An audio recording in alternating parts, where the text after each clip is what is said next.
Hello everyone. Hi, what's up? It's me, Angie. Welcome back to my channel. Thank you so much for stopping by and hanging out with me today. I have been really wanting to bring movies back, not only into my life, but in general to this channel because I love movies. I grew up loving movies. I just would dive myself into different directors and watch so many different videos on why movies did what. I would just deep dive and watch so many video essays. I used to love film. I actually wanted to be a first AD when I was younger. Not a director, but a first AD. I did minor in film and cinema studies in college. I love it, but as I've gotten older, I have not been that into it lately. I want to get back into it. I want to get back into watching films. I want to get back into reading. I want to get back into doing things that really mean a lot to me and really nurture my little hobbies that I've kind of let go to the wayside as I've gotten older, as I've gotten busier and all that. So all that to say is I'm trying to incorporate more movies into my life, which thus means I want to incorporate more movie type videos onto this channel. So I want to start out with talking to you guys about my top 10 favorite films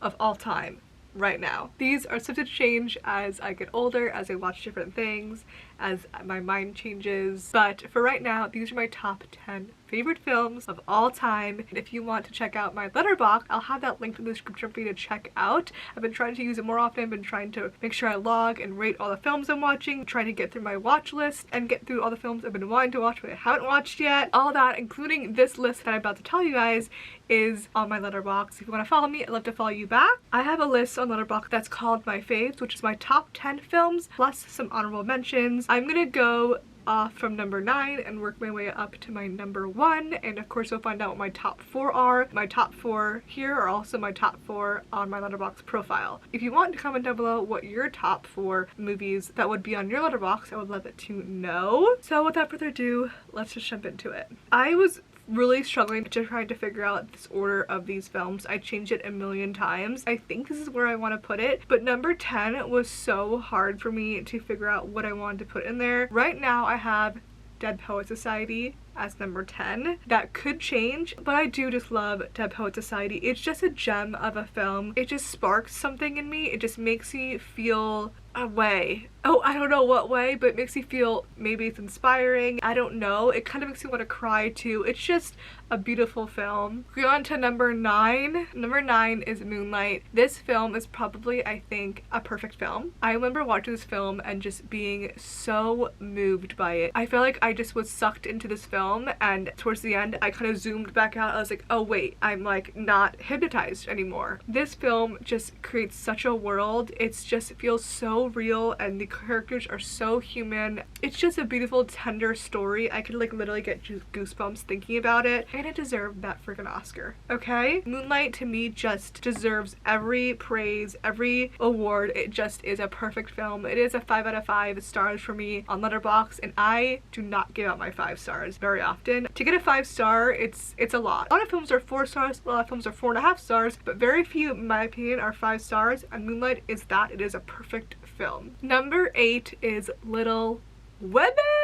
Of course it is. Of course it is. I just love Greta Gerwig. I think she's just a phenomenal director, and her take on Little Women is just everything I needed it to be. It's so freaking good. The Little Woman story in general, I don't love that much. I find it quite boring, honestly, but Greta Gerwig's take just brings such a life to this film. I love it so much. I mean, this cast is so good. Meryl Streep, come on. The performances, the direction from Greta is just perfection. This is such a beautiful movie.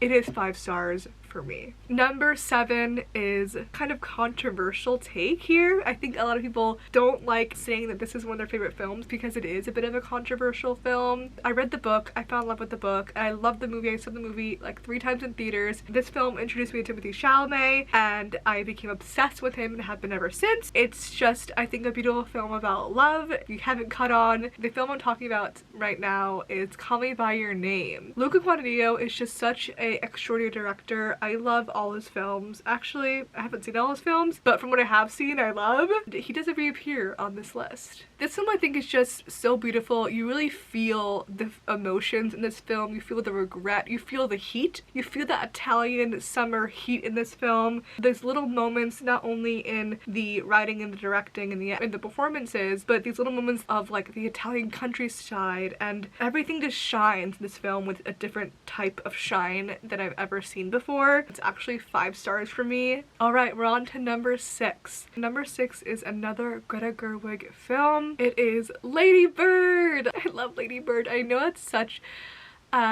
everybody loves this fucking film. Like, it's a lot of people's top 4s. Like, it just is so good. It deserves to be in everyone's top 4s. It deserves to be loved by so many because it is just a fantastic film. I just love Greta's take on femininity and growing up as a female. Greta's eyes on this film are just everywhere. You really feel her direction, and it's just so beautifully done, and I really relate to this. I really relate to the relationship that Lady Bird has with her mother. Another Timmy film. Love my man Timothée Chalamet. And also, if you haven't noticed, there's a bit of a theme here. I love coming of age films. Those are my favorite films, and my honorable mentions are also coming of age films. I just always love films that evoke emotion and that are about growing up and learning and realizing things. That's how Lady Bird was, and that's how Moonlight was, and Dead Poet Society. I love those type of films. Lady Bird is just another beautiful take on that. There's so many movies out there that are for men. There's so many movies that are out there that are very male gazy. This is just a beautiful film for women that really showcase the experience of growing up as a female. I relate to it. It's so beautiful and I love it. Alright, we're on to the top 5. So this film would go in my top 4, but it just isn't, and I'll explain why, but it needs to be in the 5th spot. At number 5 is My Girl. I know, kind of random, but another bit of a coming of age, kind of realizing things movie. My Girl is one of the first movies I ever saw when I was younger that really had an effect on me that wasn't like a kidsy Disney movie. I just remember watching this movie and being like, movies can be this? Films can be this? I just remember being so blown away, and it's also one of the first films I watched that was kind of an adult film. Not an adult film, but like, I must have been like 10 or something when I first saw this film, and it was so cute and I loved it so much, and then I realized, oh, kids die? Kids could die? Like, that was something I just never thought about, and it just changed my life. Like, truly, this film changed my life, and I could cry thinking about it because it's just so beautiful and it had such a profound effect on me. This film for me was life-changing. It's the film that made me realize I love films and I want to learn more about them and I need to know more about them, and it's the reason why I fell into loving films and dissecting films so much. Yeah, I love that movie. Alright, we're getting to my top 4. So these are my top 4 on Letterboxd. They have changed throughout my time, but this next film, my 4th film, has not left my top 4. In the 4th spot is 500 Days of Summer. I just love this film. It just has such a special little spot in my heart. It just like made me think about things differently, and I was like, at that point I hadn't really ever seen a film, I think, that showed 2 people that fell in love and not ended up together. Spoiler alert, sorry if you haven't seen the film, but come on, it's been years. This film is just packed with realism, I guess is what I want to say. It's just so fucking real, you know? It just has stood up to the test of time. Came out in 2009, and I feel like I still love it to this day. I watched this film like 2 or 3 times, and every time I come out thinking something different. When I first watched, I thought Summer's a bitch. When I watched it the second time, I thought what's his name? Tom. I thought Tom was an idiot, and the third time I watched it I was like, this is just a beautiful film about real life shit. Also, Matthew Gray Gubler's in this film. I love his take and what he says in this film about his relationship with his partner in the movie. You gotta watch it. You just gotta watch it. It's just a beautiful little film. It just really is just a beautiful little film. Number 3 recently crept up into my top 4. I watched this film recently-ish, and it honestly changed me a little bit as a person. Well, that's kind of dramatic. It really affected me watching it. It's a 5-star film for me. 500 Days of Summer is not. It's actually 4.5 stars. Honestly, it could be a 4-star. This film, number 3, is a 5-star film. It's so moving. It just takes you somewhere with this emotion. The ending is so powerful. Chills like thinking about the ending. The film I'm talking about for number 3 is After Sun from Charlotte Wells. Pretty sure this film was her directorial debut, and it was based on her own personal life. God, it just sticks with you, this film. It just stuck with me. Paula Mescala's in it with a wonderful actress. I think her name is Frankie. She does a beautiful job, especially being so young. There's this moment in the film where she gets embarrassed, and this is the first time I think she's felt embarrassed as she's growing up, and God, she played that perfectly. The juxtaposition between a young woman kind of growing up, kind of not being a kid anymore and turning into a teenager, and then her father, who is very young but older, and his depression, I guess, looming over him. You really feel that in this film, and it's just a beautiful, beautiful film. So my top 2 films. I did say earlier that a Luca Guadagnino film would appear in this ranking here, but it has yet to. Here we are at number 2, and this is where the other Luca Guadagnino film will be sitting, and it is Challengers.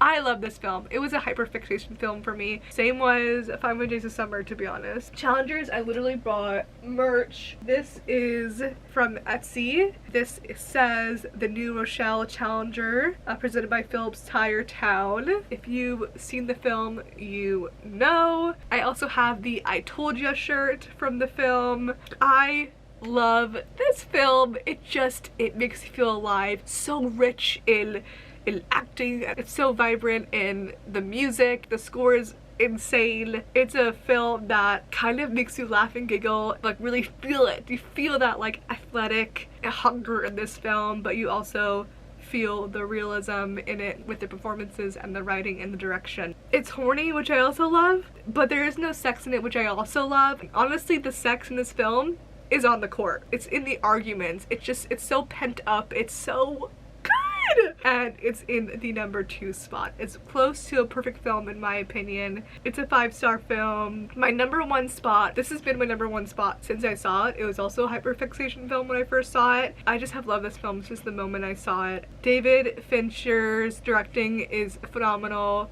Aaron Sorkin's writing just shines. If you have not caught on to what this film is, it is The Social Network in the number 1 spot. My favorite film of all time. If someone would ever ask me what is your favorite film, I would always say The Social Network. It just is a perfect film. Rooney Mara, her tiny little role in it is perfection, and I will forever have the scene of Andrew Garfield, Justin Timberlake, and Jesse Eisenberg seared into my brain, where Jesse Eisenberg is wired in and Andrew Garfield comes up running over and calls him a pretentious asshole. It is just perfection.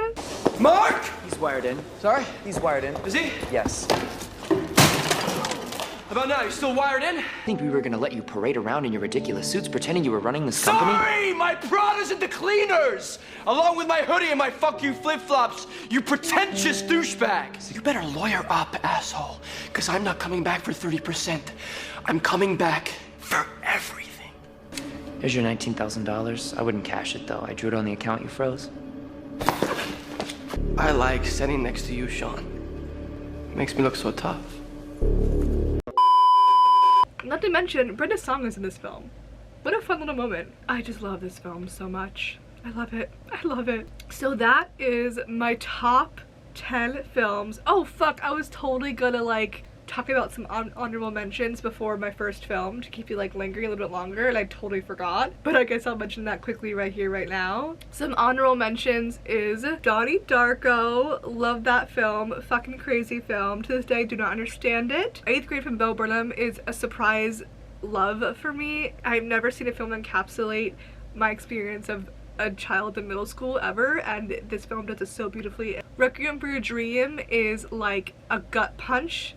It's an insane movie, but I love it so freaking much. And Tangled is like my favorite Disney animated film, and that's the end of this video. I really appreciate you stopping by and hanging out with me today. I know this is a bit of a different video, but I really want to incorporate more filmy videos into this channel. This channel will be music, makeup, and movies.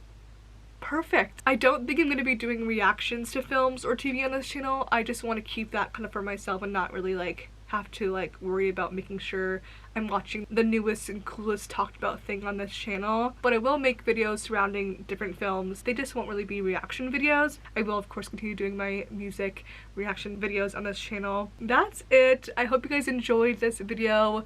If you did, please subscribe and give you a thumbs up. I know that this video won't get me too many views, so if you're here watching, especially watching to this point, I really do appreciate you being here, and I just hope to see you guys in my next video. I love you. Bye.